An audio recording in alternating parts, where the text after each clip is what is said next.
बल्कि इसका असर मनुष्य के स्वास्थ्य पर भी पड़ता है। जल प्रदूषण दो प्रकार का होता है। पहले प्रकार के प्रदूषण में गंदगी आंखों से दिखाई देती है, जबकि दूसरे प्रकार में वह दिखाई नहीं देती। प्रदूषित जल के लगातार सेवन से हृदय, गुर्दे, हड्डी, दांत, फेफड़े तथा रक्त संबंधी अनेक रोग जन्म लेते हैं। मैग्नीशियम सल्फेट आंतों में जलन पैदा करता है और फ्लोराइड से हड्डियों तथा दांतों का क्षय होता है।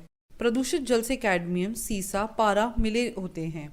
यह मानव शरीर में विषैला प्रभाव डालते हैं। इसके सेवन से जोड़ों में दर्द एवं गुर्दे, हृदय तथा स्नायुतंत्र में विकार उत्पन्न हो जाते हैं। भूमि प्रदूषण। मिट्टी में विभिन्न प्रकारों से लवण, खनिज तत्व, कार्बनिक पदार्थ, गैसें और जल एक निश्चित अनुपात में होते हैं। जब इस अनुपात में परिवर्तन होता है तो इसे भूमि प्रदूषित हो जाती है। खेतों में पैदावार बढ़ाने के लिए रासायनिक उर्वरकों तथा कीटनाशकों के बेतहाशा इस्तेमाल से मिट्टी प्रदूषित हो जाती है। इसके अतिरिक्त भूमि प्रदूषण प्लास्टिक के थैले, पॉलीथीन, कांच की बोतलें, राख आदि कूड़े करकट के फेंके जाने से बढ़ रहा है। इन उर्वरकों तथा दवाओं के प्रयोग से मनुष्य हृदय रोग, गुर्दे, मस्तिष्क के रोग, आँख, लकवा, अनिद्रा, डिप्रेशन, चक्कर आना, कैंसर, मानसिक रोग, त्वचा की जलन, अपंगता जैसे रोगों का शिकार हो जाते हैं। ध्वनि प्रदूषण। आवश्यकता से अधिक तीव्र आवाज होना अथवा शोर होना ही ध्वनि प्रदूषण कहलाता है। ध्वनि प्रदूषण हमें दिखाई नहीं देता है, परंतु यह बहुत खतरनाक माना जाता है। शहरों के साथ साथ गांवों में वाहनों के बढ़ते प्रयोग, टीवी, रेडियो और लाउडस्पीकरों का तेज आवाज में चलाया जाना, आतिशबाजी का प्रयोग, हो हल्ला आदि से ध्वनि प्रदूषण होता है। ध्वनि की माप डेसिबल इकाई में की जाती है।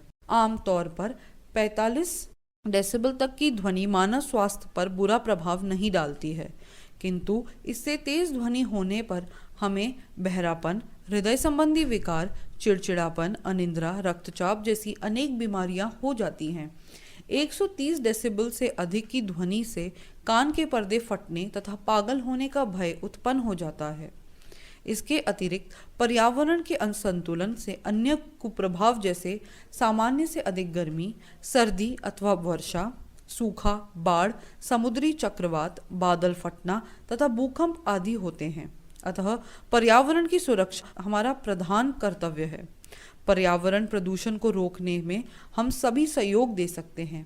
पहला काम जो हम कर सकते हैं वह है हम न तो स्वयं गंदगी फैलाएं और न दूसरों को गंदगी फैलाने दें।